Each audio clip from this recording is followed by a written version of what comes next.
Clone Commandos were amongst the most elite troops that the Republic had to offer, and were trusted with the most delicate and perilous tasks around. But what's the story behind these troops, and how did they come into existence?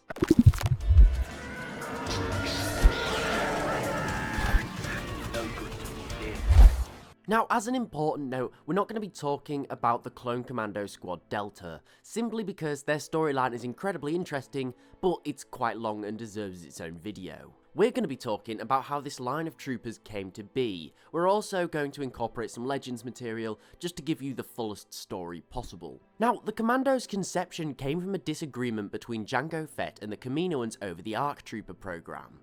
Fett believed that giving the clones the ability to think freely would make them far more effective. However, the Kaminoans believed that this was risky. Allowing clones to think more freely greatly increased the chance of them disobeying orders. For this reason, whilst Fett oversaw the ARC Trooper program, which was slightly different in Legends from in canon, the Kaminoans began the Republic Commando program. They gave these clones the ability to think freely, however, on a greatly diminished scale to the ARC Troopers.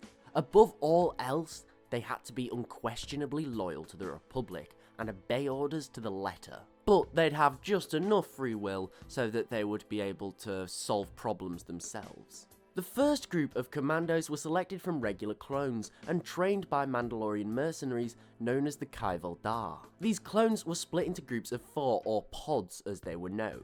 They were trained to work together simultaneously, depending on one another to succeed and survive, unlike the ARC Troopers who were capable of lone wolf missions or were also effective leaders. Commandos were trained to work in their pods and their pods alone. Nearly all aspects of their combat training were done in these pods, with different members being given additional training to strengthen the effectiveness of the team. For example, some will be given extra demolitions training, other tactics and leadership, and others in the medical field. They weren't essentially trying to make a super soldier, similar to how they maybe were with the ARC Troopers. Commandos are more super efficient, small kill squads. They weren't designed to fight on the front lines, however, as the Kaminoans demanded, they had to be perfect for fragile operations, particularly assassinations, anti-terror, sabotage, and numerous other Black Ops missions. Many of these would likely be missions that the Republic wanted keeping secret. For this reason, the ARC Troopers, with their free thinking, weren't exactly trustworthy.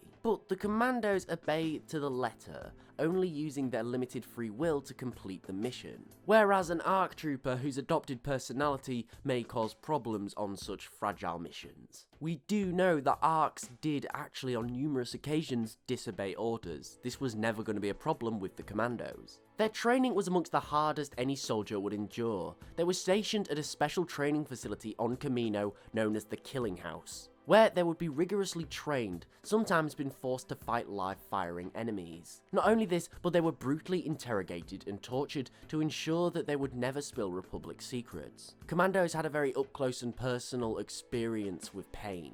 Now, they were armed with a wide variety of weapons, although standardly came the DC-17M interchangeable blaster rifle, which was able to be turned from an automatic blaster to a sniper to a grenade launcher, fit for any mission.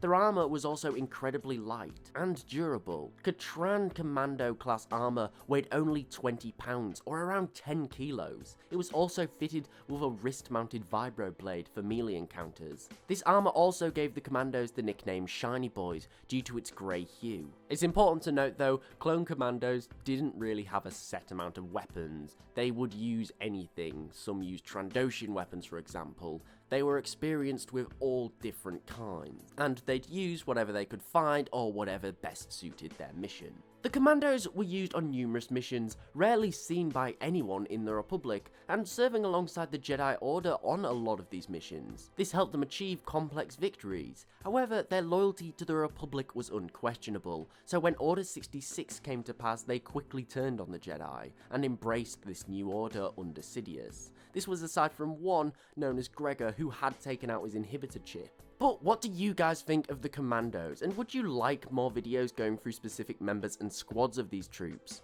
because they are a very, very interesting class of clone. Let me know in the comments below.